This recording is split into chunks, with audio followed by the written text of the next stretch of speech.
Assalamualaikum warahmatullahi wabarakatuh.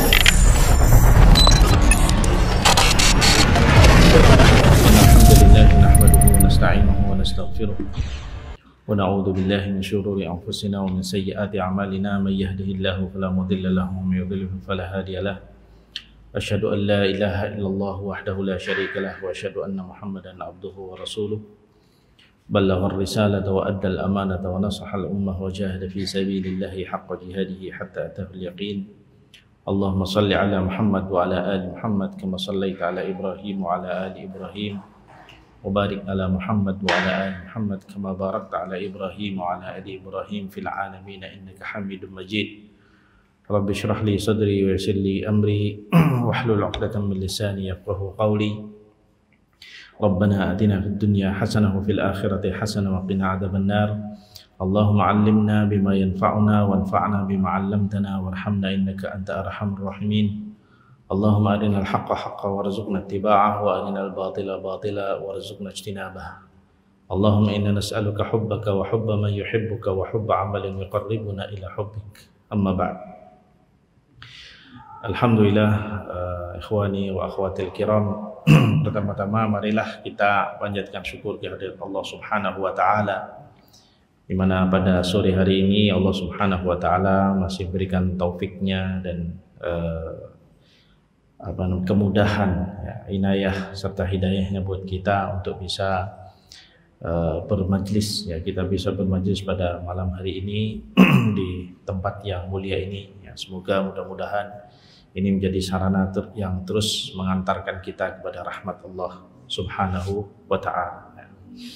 Kemudian jemaah sekalian, sebelum saya mulai membahas pada tema kita pada malam hari ini, ya, kita hari ini dan hari-hari ini, ya, memang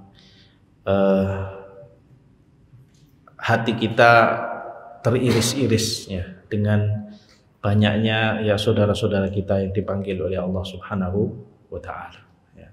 Dan hari ini juga Allah Subhanahu wa ta'ala memanggil salah seorang dari ikhwan dan akhwat yang cukup, seorang ikhwan dan seorang akhwat yang cukup dekat, ya, selama ini bersama dengan kita, aktif bersama dengan kita di Dewan Syariah, banyak membantu, ya, kegiatan-kegiatan dakwah kita.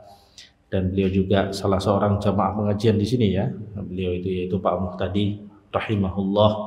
Mudah-mudahan Allah Subhanahu wa taala merahmati beliau, mudah-mudahan Allah Subhanahu wa taala meninggikan derajat beliau. Kita ambil sedikit kesempatan mendoakan beliau walaupun singkat, mudah-mudahan Allah Subhanahu wa taala menerima doa ini dan menjadikan tempat yang mulia buat beliau. Bismillahirrahmanirrahim. Allahumma salli ala Muhammad wa ala ali Muhammad kama sallaita ala Ibrahim wa ala ali Ibrahim wa barik ala Muhammad wa ala ali Muhammad kama barakta ala Ibrahim wa ala ali Ibrahim fil alamin innaka Hamidum Majid.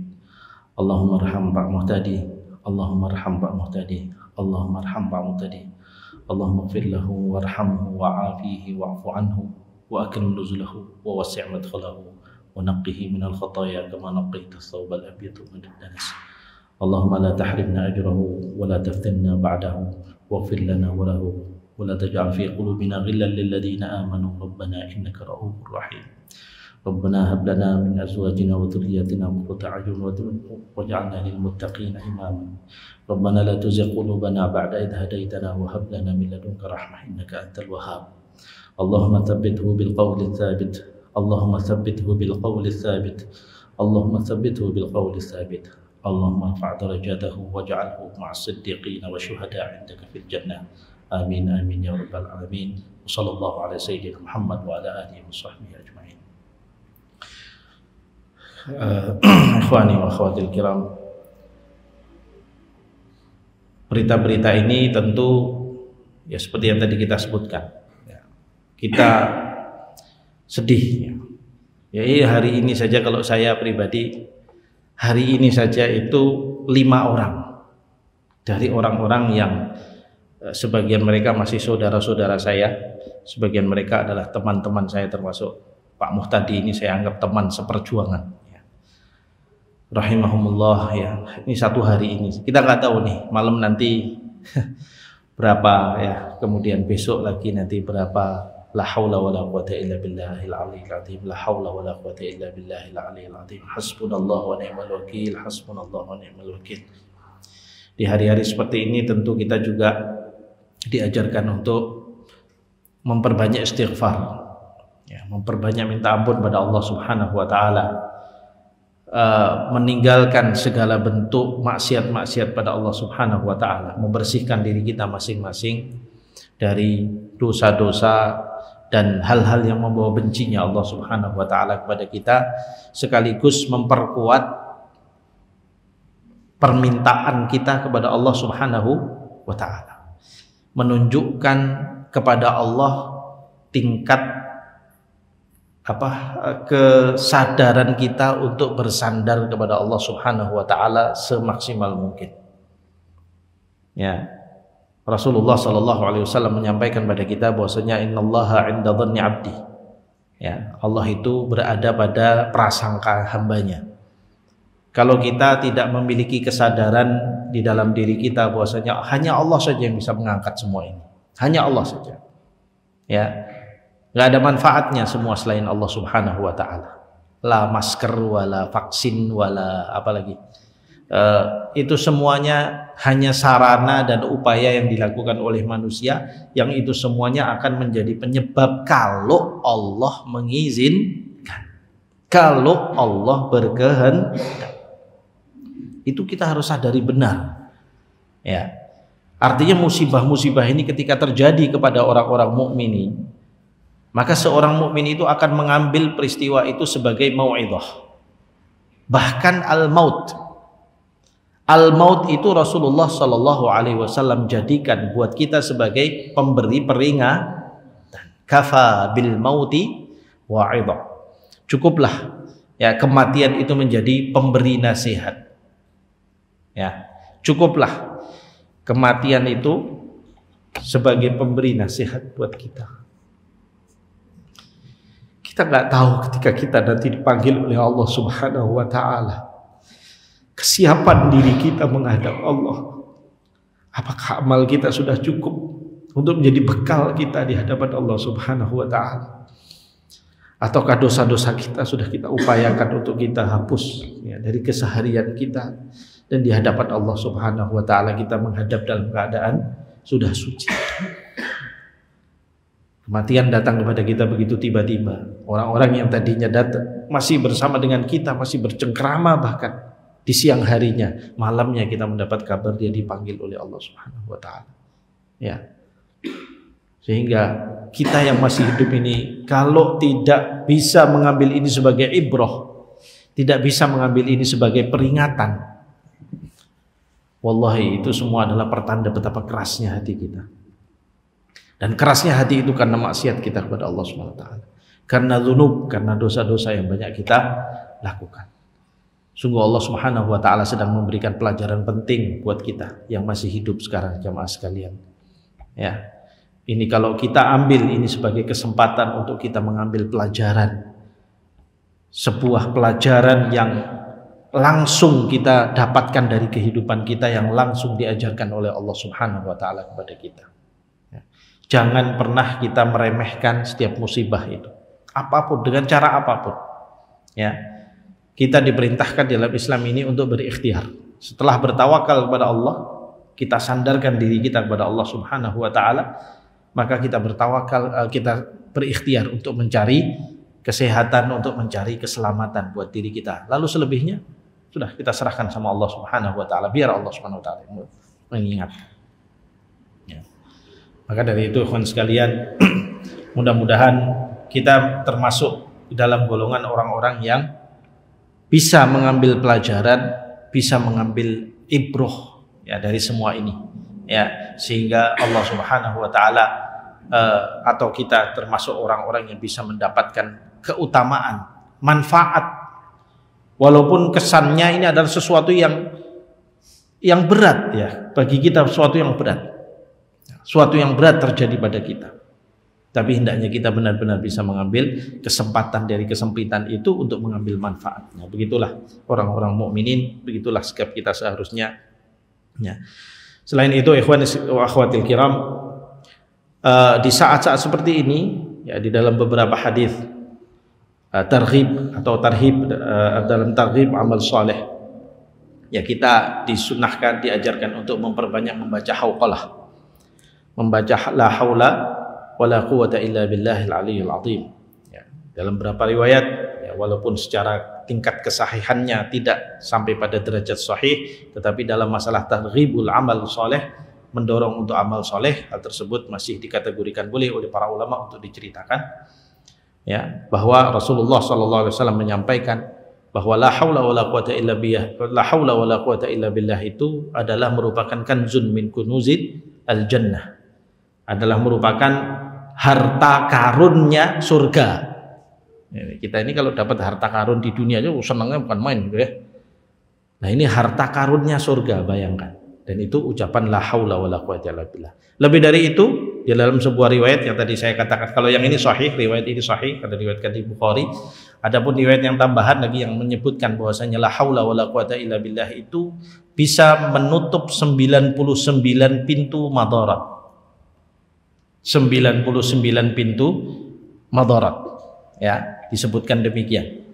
Artinya dia bisa menutup sekian banyak, maaf, 99 dari 100 ya maksudnya. Artinya mempersempit potensi-potensi madarat terjadi kepada kita. Ya, maka kita amalkan ya, dalam rangka untuk kita mengambil fadailnya. Ya, kalau hadis ini insya Allah sahih, maka mudah-mudahan Allah Subhanahu Wa Taala memberikan hal tersebut ya buat kita semuanya, menjaga kita semuanya. Maka dalam kesempatan-kesempatan kita, daripada ngomyang nggak karu-karuan mulutnya, ya kita gunakan untuk membaca la haula wala quwata illa billah. Ya, dalam kesempatan-kesempatan apapun, lagi duduk sendirian, lagi ngobrol dengan teman, di celah-celah ngobrol itu biasakan diri untuk menyebut la haula wala quwata illa billah, la haula wala quwata illa billah, la haula wala quwata illa billahil aliyyil azim. Ya kan? Kemudian kita renungi maknanya. La haula wala quwata illa billah itu yang maknanya itu menunjukkan betapa kita benar-benar menyandarkan bahwa tidak ada kekuatan kecuali hanya dari Allah Subhanahu wa taala. Ya, la haula itu artinya tidak ada, haulun itu artinya kekuatan. Ya, wala quwwata. Ya, kuat juga kekuatan. Tidak ada pengaruh, kekuatan sifatnya pengaruh. Sesuatu yang bisa menguasai, kekuatan yang bisa menguasai sesuatu, itu maksud daripada haulun. Quwwatun adalah kekuatan dari seseorang ataupun kekuatan dari fisik tertentu. Ya, tidak ada pengaruh, tidak ada kekuatan kecuali hanya dengan Allah Subhanahu wa Ta'ala. Kita butuh kekuatan hari ini, kita butuh suatu pengaruh yang begitu kuat hari ini untuk menghadapi situasi pandemi yang ada ini. Tapi yang punya itu hanya Allah. Yang punya kekuatan itu hanya Allah. Maka sandaran kita ya hanya kepada Allah. Ya, maka dari itu kalau sekarang kebijakannya PPKM malah orang dijauhkan dari masjid, itu keliru. Ya, kita nggak setuju dengan itu. Ya. Tapi kalau itu adalah upaya untuk menjaga kesehatan masyarakat dan sebagainya, ya, bukannya malah dijauhkan dari tempat-tempat ibadah, silakan dibuat kebijakan-kebijakan untuk menjaga kesehatan masyarakat. Tapi kalau dengan menjauhkan dari rumah ibadah, semakin menjauhkan diri dari Allah, itu bukan solusi. Dikiranya itu solusi, itu bukan solusi. Ya, solusi kembali. Solusi kita dari situasi seperti ini hanyalah kembali kepada Allah Subhanahu wa Ta'ala. Ya, solusi kita memperbanyak istighfar, memperbanyak sujud, memperbanyak amal-amal soleh, sehingga Allah cinta sama kita. Lalu Allah Subhanahu wa Ta'ala akan menghindarkan segala keburukan-keburukan itu pada kita, karena kita memang dicintai oleh Allah. Ya, dicintai oleh Allah Subhanahu wa Ta'ala. Ya. Kemudian jemaah sekalian, ada hadis-hadis yang menghibur kita, yang menyampaikan kepada kita bahwasanya hari-hari di mana Allah Subhanahu wa Ta'ala apabila memanggil seorang hamba dikarenakan karena penyakit wabah, maka dia termasuk syahid. Ya, karena dia akan dihindarkan dari azab kuburnya, dia akan dihindarkan dari fitnah kubur, dihindarkan dari beratnya fitnah kubur, ujian kubur. Sehingga disebut oleh para ulama yang demikian ini adalah syahidul akhirah. Ya, kalau syahidul dunia adalah orang yang syahid dunia dan akhirat, itu orang yang seperti yang meninggal di medan jihad. Ya, itu syahid dunia dan akhirat. Makanya namanya mati syahid itu ada dua jenisnya, ada syahidud dunya dan ada syahidul akhirah. Atau mungkin kalau mau disebut jenis ketiga adalah syahid ad-dunya wal akhirah. Ya, nah, begitu. Jadi kita berharap supaya Allah Subhanahu Wa Taala jadikan kita syahidud dunya wal akhirah. Ya, kita pengennya demikian. Nah, tetapi ada semua kematian kita ditentukan oleh Allah Subhanahu wa Ta'ala, bukan kita yang pegang. Mau mati di medan jihad, mau mati di kamar, mau mati di mana, itu Allah yang tentukan. Mati karena wabah atau mati karena kecelakaan atau kan mati apapun, Allah Subhanahu wa Ta'ala yang menentukan. Ya kan? Nah, kita berharap supaya Allah Subhanahu wa Ta'ala memberikan kematian kepada kita dengan kematian yang husnul khotimah, dan itu menjadi doa-doa kita semuanya insyaallah. Ya. Kemudian di sana tentu juga sedikit menambahkan bahwa ada sebagian riwayat yang menceritakan kepada kita tentang keutamaan orang yang meninggal pada hari-hari tertentu, seperti hari Senin, hari Kamis dan Jumat.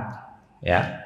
Untuk hari Senin ada riwayat dari Abu Bakar radhiyallahu anhu, ya, ketika itu sampai mengatakan, saya berharap supaya meninggal di hari Senin supaya membersamai hari meninggalnya Rasulullah sallallahu alaihi wasallam atau hari wafatnya Rasulullah sallallahu alaihi wasallam.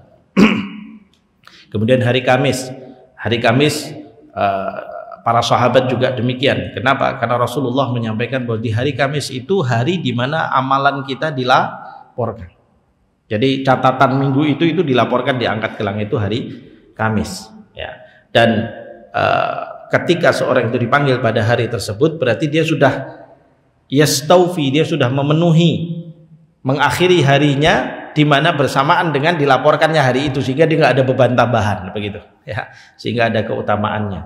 Adapun hari Jumat juga demikian, ya, dikatakan orang yang meninggal hari Jumat juga mendapatkan keutamaan dia di akhir. Ya, oleh karena itu, ikhwani wa akhwatil kiram, ya, ini hanya sekadar menambah pengetahuan kita. Kalau kita lihat banyak orang-orang soleh, banyak orang-orang alim itu meninggalnya di salah satu dari hari-hari tersebut. Coba silakan diperhatikan, ya, silakan diperhatikan nanti, ya. Rata-rata itu kalau enggak Senin, ya, Kamis atau Jumat, ya. Subhanallah, Allah Subhanahu Wa Taala pilihkan buat buat orang-orang solehin, hari-hari yang mulia buat mereka ketika mereka dipanggil oleh Allah Subhanahu Wa Taala. Tapi ala kulli hal, ikhwani wa akhwatil kiram, yang kita harapkan adalah kita ingin meninggal dalam husnul khotimah. Husnul khotimah, dalam keadaan kita yang terbaik, dalam keadaan kita sedang dalam amal soleh atau selesai dari mengamalkan amal soleh. Naudzubillah kalau kita dipanggil oleh Allah Subhanahu wa Ta'ala dalam keadaan kita sedang bermaksiat, atau setelah melakukan maksiat, atau meninggal justru karena akibat melakukan maksiat, naudzubillah, itu akan menjadi su'ul khatimah. Oleh karena itu, di antara ikhtiar usaha seorang untuk mencapai husnul khatimah itu diantaranya apa? Menjaga dirinya untuk selalu berada dalam keadaan dia beramal-amal soleh, ya, mulutnya selalu bertasbih, ya, tangan kakinya selalu digunakan untuk membantu kebaikan, untuk bersedekah, untuk membantu orang, untuk semua amal-amal soleh itu. Terus ikhtiar itu akan memudahkan kita untuk menyampaikan kita kepada husnul khotimah. Karena kalau amal soleh, kebaikan-kebaikan itu menjadi kebiasaan kita, dan kita tidak tahu kita dipanggil oleh Allah pada jam berapa, hari apa, menit keberapa, detik keberapa, kita tidak pernah tahu, ya kan? Tapi kalau kita terbiasa mengisi hari-hari kita itu dengan maksiat, ya, maka bisa jadi dipanggil oleh Allah dalam keadaan kita sedang maksiat, ya, kita sedang maksiat. Naudzubillah min dzalik, naudzubillah min dzalik. Ya, mudah-mudahan kita semuanya dihindarkan oleh Allah Subhanahu wa Ta'ala, sambil kita memperbanyak doa pada Allah. Mudah-mudahan Allah segera mengangkat wabah ini, mudah-mudahan Allah segera mengembalikan kita pada kondisi yang normal, dan mudah-mudahan dengan wabah ini Allah Subhanahu wa Ta'ala menurunkan buat kita rahmatnya dan kasih sayangnya dan maghfirahnya kepada kita semuanya. Amin, amin ya rabbal alamin. Baiklah para jamaah sekalian, kita meneruskan kajian kita dalam tema tazkiyatun nafs, di mana pada kesempatan yang terdahulu kita sudah membahas tentang muqaddimahnya ataupun pembahasan seputar masalah apa itu tazkiyatun nafs. Kita sudah terangkan bahwa tazkiyatun nafs ini menjadi hal yang penting sekali buat kita, dan tazkiyatun nafs adalah, kalau secara definisi, adalah pembersihan jiwa. Tazkiyatun nafs artinya adalah pembersihan jiwa. Dan kenapa jiwa perlu dibersihkan? Ya, jiwa pasti harus dibersihkan karena dia selalu terbawa pada perbuatan-perbuatan yang tidak baik, sehingga dia mengotori jiwa. Kalau jiwa yang selalu kita ikuti sifat buruknya, ya, di mana sifat aslinya jiwa itu adalah ammaratun bisu,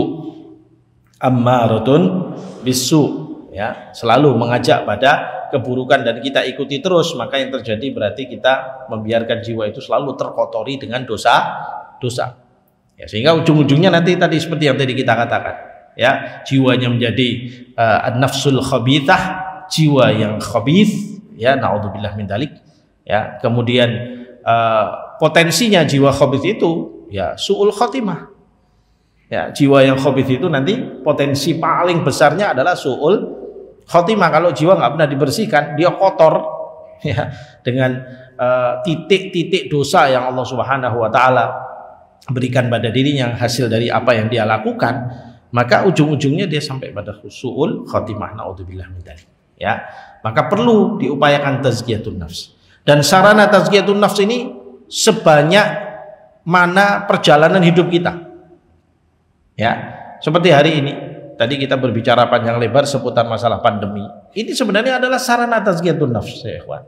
Sarana untuk tazkiyatun nafs. Gunakan ini sebagai untuk membersih jiwa. Apa yang tadi kita terangkan adalah upaya kita untuk menjadikan wabah ini sebagai sarana kita untuk membersihkan jiwa kita. Mengingat Allah, banyak istighfar, banyak membaca la haula wala quwata illa billah, ya, banyak beramal-amal soleh dan seterusnya dan seterusnya. Ini sarana tazkiyatun nafs kita, pembersihan jiwa, ya. Kemudian juga kita mengingat ini, tadi mungkin saya lupa mengingatkan juga, ya, bahwa kita sudah masuk pada masuk pada 10 hari pertama di bulan Dzulhijjah, yang Rasulullah SAW katakan hari-hari ini tidak ada amal yang lebih dicintai oleh Allah Subhanahu wa ta'ala. Artinya nilai-nilai amalnya dilipat gandakan segitu banyak oleh Allah Subhanahu wa ta'ala, sampai disebut oleh Allah Subhanahu wa ta'ala dalam Al-Quran, ya, wal fajri walayalin ashr, ya, demi fajar dan demi 10 malam atau 10 hari itu. Ya, para mufassirin mengatakan 10 hari yang dimaksud adalah 10 hari Dzulhijjah di bulan awal Dzulhijjah. Ya. Sehingga ini adalah kesempatan untuk tazkiyatun nafs, kesempatan untuk membersihkan jiwa kita, kesempatan untuk meningkatkan nilai kita di sisi Allah Subhanahu wa taala. Maka hari-hari ini gunakan untuk perbanyak amal soleh. Ya, karena hari-hari ini amal soleh dicintai oleh Allah Subhanahu wa taala. Sedekah hari ini lebih nilainya di sisi Allah berbanding di sedekah di luar hari-hari ini. Ya, maka berbanyak sedekah. Ya, walaupun sedekah yang ringan. Apa? Oh, saya kalau sedekah uang nggak punya Ustaz, apa? Sedekah senyum saja. Tabassumika fi wajhi akhika sedekah, manfaatkan. Makanya hari-hari ini banyak senyum walaupun hari pandemi. Tidak apa-apa. Ya, yang penting niat kita adalah niat untuk beramal sedekah. Niat untuk amal soleh, maka semua itu akan bernilai. Walaupun hal yang kecil yang kita bantukan kepada orang, semua ini hari-hari ini sangat bernilai. Kita gunakan dan semua itu menjadi sarana untuk kita bertazkiyatun nafs. Ya, sajdatun lillah, satu sujud kita kepada Allah dalam kondisi khusyuk, dalam kondisi kita sadar kita sedang menundukkan atau meletakkan bagian posisi tertinggi dari tubuh kita ke tempat yang paling rendah yang sedang kita pijak, dan itu hanya kita lakukan di hadapan Allah Subhanahu wa ta'ala. Dan di hari-hari ini sujud kepada Allah nilainya lebih di hari-hari yang lain, ya. Di hari-hari ini tilawatul Quran nilainya lebih daripada hari-hari yang lain. Di hari-hari ini istighfar yang kita baca dalam keseharian kita nilainya lebih dari hari-hari yang lain, ya. Maka silahkan manfaatkan, ya, manfaatkan hari-hari ini sebagai sarana tazkiyatun nafs. Inilah tazkiyatun nafs, ya. Maka sarananya begitu banyak dan menjadi hal yang diperintahkan oleh Allah kepada kita. Karena Allah Subhanahu wa taala menyebutkan apa? Qad aflaha man zakkaha wa qad khaba man dassaha. Ya, sungguh beruntunglah orang yang selalu membersihkan jiwanya, dan sungguh rugilah orang yang mengotori jiwanya. Ya, membersihkan jiwa dengan amal-amal soleh, dengan istighfar dan sebagainya, dan mengotori jiwa itu dengan maksiat-maksiat dan dosa-dosa. Ya, bahkan amalan-amalan mubah, amalan-amalan yang secara hukumnya itu boleh-boleh saja, ya, kemudian ketika diamalkan kok malah justru menjerumuskan kita pada perbuatan lagho. Hati-hati, ya, akhirnya mubah bisa menjadi kotoran. Pada hukumnya aslinya mubah, secara hukum syariahnya mubah, tapi dia menjadi kotoran bagi jiwa kita, mengotori jiwa. Jadi memang harus pintar-pintar kita untuk memilihnya, ya, karena memang Rasulullah SAW menyampaikan, al-kayyisu man dana nafsahu wa amila lima ba'dal mauti. Ya, seorang yang cerdas, orang yang pintar, ya, adalah orang yang menekan jiwanya, ya, dan selalu beramal untuk hari akhiratnya setelah kematiannya, dan kita berusaha untuk itu. Ya. Jamaah sekalian, Allah Subhanahu wa taala menjadikan kehidupan kita ini, ya, kehidupan kita ini sebagai lembaran ujian. Ya, hidup kita ini adalah ujian. Allah jadikan demikian. Allah Subhanahu wa taala berfirman, a'udzubillahi minasyaitonir rajim, alladzi khalaqal mauta wal hayata liyabluwakum ayyukum ahsanu amala. Dialah yang menjadikan kehidupan dan kematian buat kalian, liyabluwakum, untuk menguji kalian, ayyukum ahsanu amala. Siapa di antara kalian yang selalu mengisi hidupnya itu dengan ahsanu amala, amalan-amalan yang baik. Artinya lembaran ujiannya mau diisi apa? Kita yang mengisi. Mau diisi dengan baik atau diisi dengan keburukan, kita yang pilih. Ya. Inna ja'alna ma'alal ardi zinatan laha. Untuk apa? Linabluwahum ayyuhum ahsanu amala. Sungguhnya kami jadikan apa yang ada di muka bumi ini, ya, ma'alal ardi zinatan laha, sebagai hiasan bagi dunia ini, hiasan bagi bumi ini, bagi dunia kita ini. Untuk apa? Linabluwahum ayyuhum ahsanu amala. Untuk menguji mereka, siapa di antara mereka itu yang amalnya baik dengan itu. Ya, amalnya baik dengan itu. Sehingga kalau orang sadar benar dengan ini, ya, maka insya Allah dia akan selamat. Insya Allah dia akan bisa tahu dengan apa yang ada di sekitarnya ini, bahwasanya ini semuanya adalah sarana ujian, dan semuanya dia akan arahkan bagaimana caranya semua ini dilakukan dalam rangka mencari ridho Allah. Tujuan hidupnya, hadafnya, targetnya dalam hidup adalah mencari ridhonya Allah Subhanahu wa ta'ala. Karena itu cita-cita hidup kita adalah, ghoyahnya adalah ridha Allah Subhanahu wa ta'ala, ridhal Maula tabaraka wa ta'ala. Ya, sebagaimana di sini juga beliau sampaikan bahwa hadaf kita dalam hidup kita, target kita dalam hidup kita adalah ridhal Maula tabaraka wa ta'ala fid daraini wa min waraihi sirrul jannah al-firdaus. Ya, tujuan hidup kita ini adalah ridhonya Allah Subhanahu wa ta'ala, dan dibalik seridho itu apa yang kita cari? Al-jannah. Dan itu adalah yang kita inginkan puncaknya, yaitu al-firdaus. Ya, jadi yang kita kejar adalah itu. Maka apapun yang kita jalani dalam hidup kita ini, yang kita cari adalah ridhonya Allah. Kalau kita punya harta, gimana caranya punya harta yang diridhoi oleh Allah? Kalau kita miskin, gimana caranya jadi orang miskin yang diridhoi oleh Allah? Kalau kita muda, gimana caranya pemuda yang diridhoi jadi pemuda yang diridhoi oleh Allah? Kalau kita tua, bagaimana caranya kita jadi orang tua yang diridhoi oleh Allah? Ya.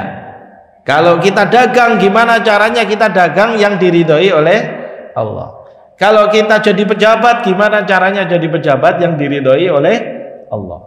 Begitu selalu kita kaitkan dengan yang diridhoi oleh Allah, yang diridhoi oleh Allah. Kenapa? Karena itu adalah target kita. Perjalanan umur kita detik demi detik, menit demi menit, jam demi jam, hari-hari, bulan, tahun yang kita jalani selama ini, tujuannya kepada satu titik, yaitu apa? Ridhol Maula.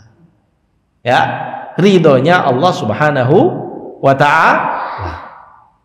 Ya, biar semua manusia nggak ridho nggak apa-apa, yang penting Allah ridho. Ya, walaupun saya dipandang oleh orang begini, biarin aja gitu. Yang penting Allah ridho. Yang kita pastikan adalah ridhonya Allah Subhanahu wa Ta'ala. Ya, jadi apapun, dengan apapun, punya apapun, atau bahkan tidak punya apapun, gimana caranya selalu dalam kondisi diridhoi oleh Allah. Bahkan perbuatan-perbuatan kecil, makan yang diridhoi oleh Allah Subhanahu wa Ta'ala gimana, minum yang diridhoi oleh Allah Subhanahu wa Ta'ala yang gimana, itu selalu begitu. Ya, jadi tertanam di dalam diri kita supaya kita tidak terbelokkan. Justru ikhwani wa akhwatil kiram, jamaah sekalian, syaitanlah yang menginginkan atau selalu berusaha menggelincirkan kita, membelokkan kita dari arah tujuan kita mencari ridho Allah kepada ridho selain Allah. Sholat diganggunya sama dia, ya, diganggu niatnya tidak lillahi ta'ala, diganggu niatnya dicampur dengan riya. Tolabul ilmi nih, nah ini banyak santri, tolabul ilmi, belajar, diganggu hatinya, dibisik-bisiki supaya supaya kamu nanti jadi seorang hafidhul Quran, menjadi seorang yang terkenal, ya, bisa dikenal oleh orang, kemudian dianggap, pokoknya dipercaya omongannya, memiliki strata yang tinggi di masyarakat. Hati-hati, ya, hati-hati. Ingat, makanya selalu kita ingatkan kepada para santri dan pada semua kita jamaah sekalian, kita semua ini selalu thalabul ilmi, ya kan? Kita semua ini santri sebenarnya, ya. Bahwasanya ilmu itu haknya apa? Dipelajari, diamalkan, didakwahkan atau diajarkan, ya. Dipelajari, diamalkan, diajarkan, itu haknya ilmu, ya. Antum pelajari, ya, atau kita pelajari, lalu setelah kita pahami kita amalkan, lalu setelah kita amalkan kita apakan? Kita ajarkan, jangan disimpan, ya. Dipelajari nggak diamalkan, siap-siap aja nanti, ya. Atau nggak mau belajar, nggak mau mempelajari, wah Ustaz, daripada saya ilmu banyak malah beban amal saya banyak, gendang-dang barkui kudu ngajar lagi, harus ngajarkan juga, wah mending saya nggak usah belajar. Oh, siapa? Kamu jadi orang yang paling dicintai setan, karena syaitan itu lebih cinta kepada orang jahil daripada seorang yang ahlil maksiat.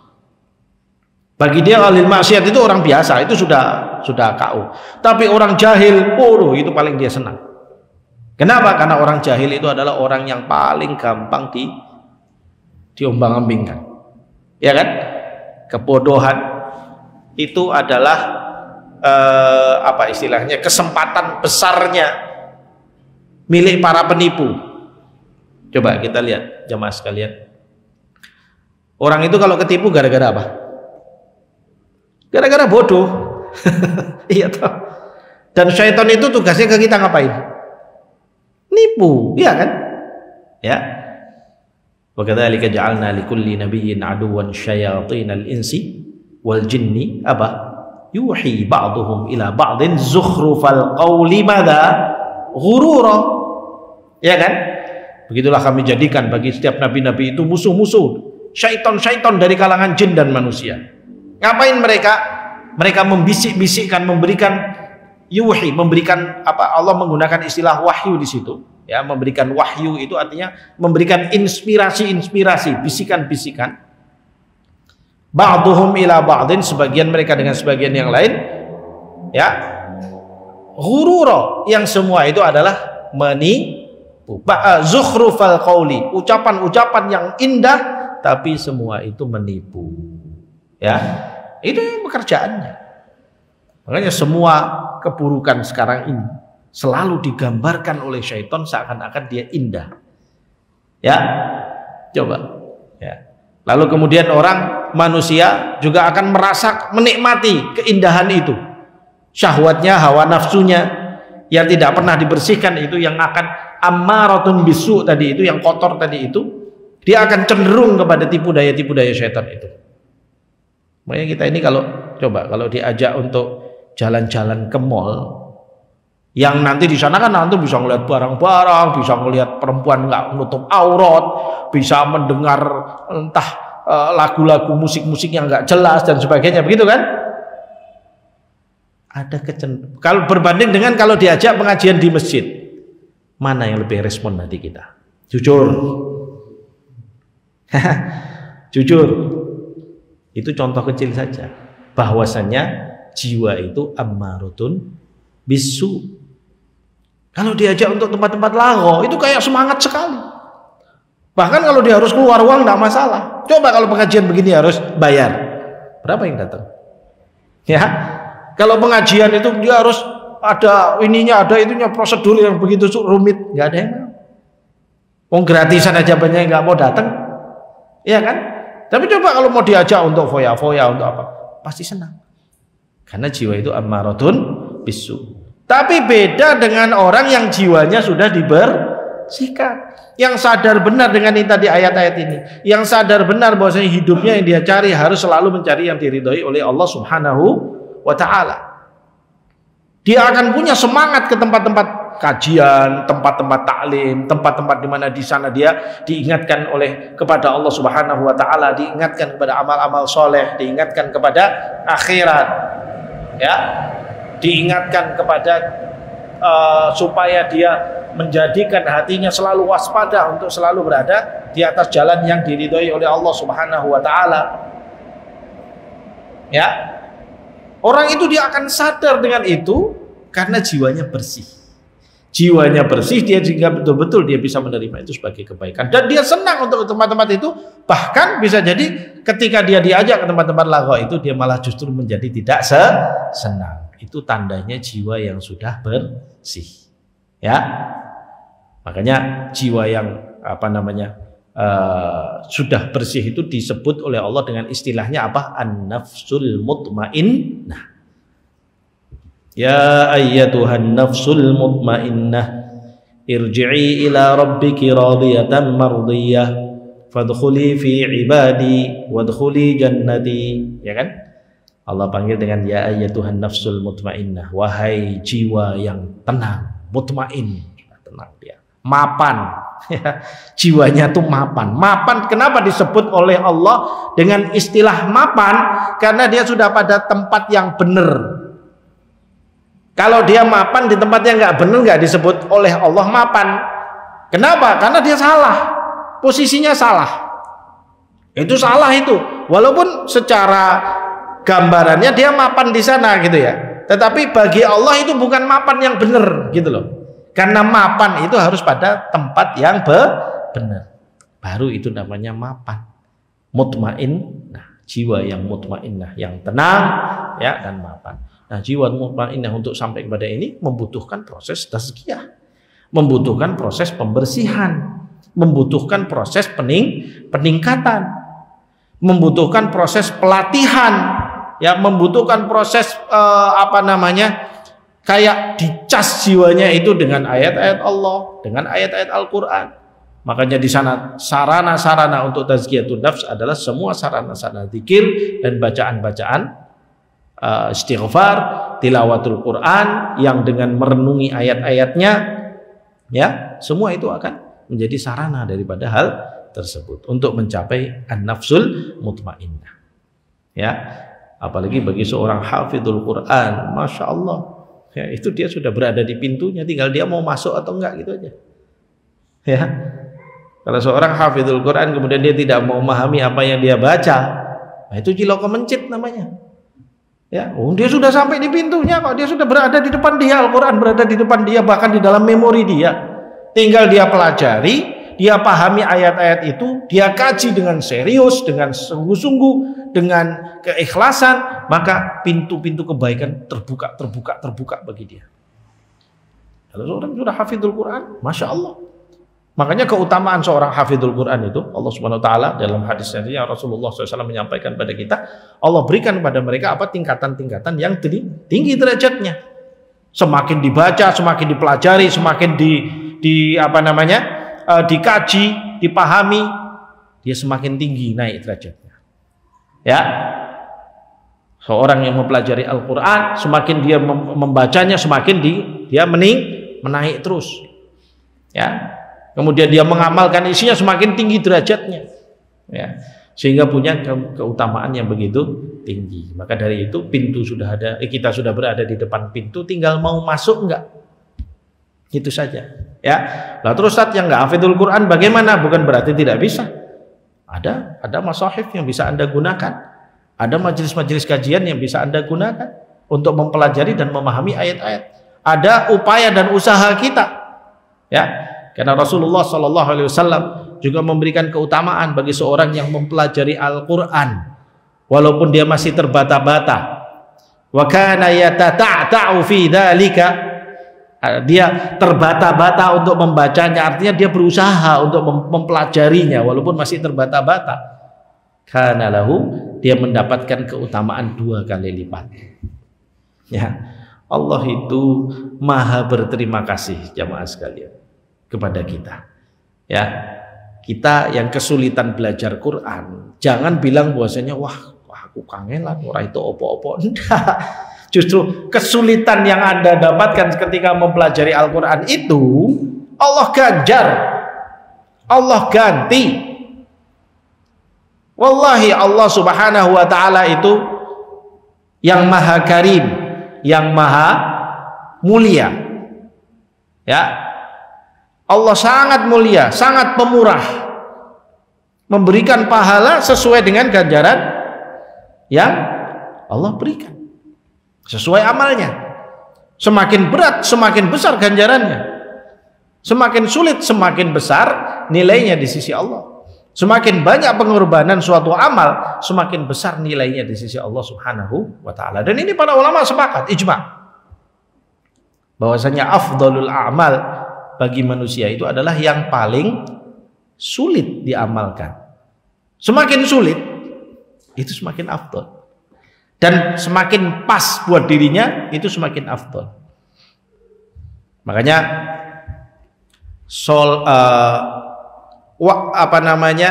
amalan yang paling afdal nanti setelah adzan Isya ini, nanti sebentar ini, ya, yang paling afdal apa? Ya sholat Isya.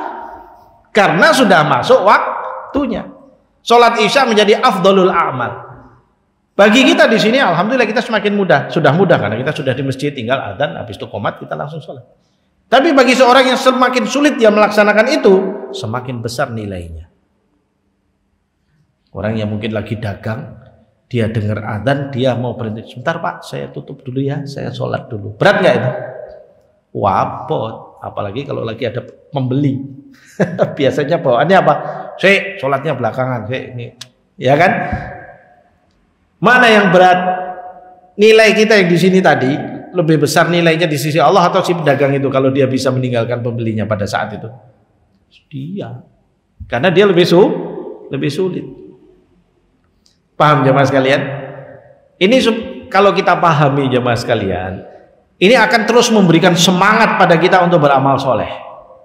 Walaupun kita harus menghadapi berbagai macam kesulitan, ya, berbagai macam problem yang kita hadapi dalam amal soleh kita itu, kita nggak akan pernah kecil hati. Karena ada orang-orang, saya itu mau amal soleh kangelan gini, wah semoyo. Lalu dia merasa bahwasanya seakan-akan kesulitan itu oleh Allah nggak diganjar.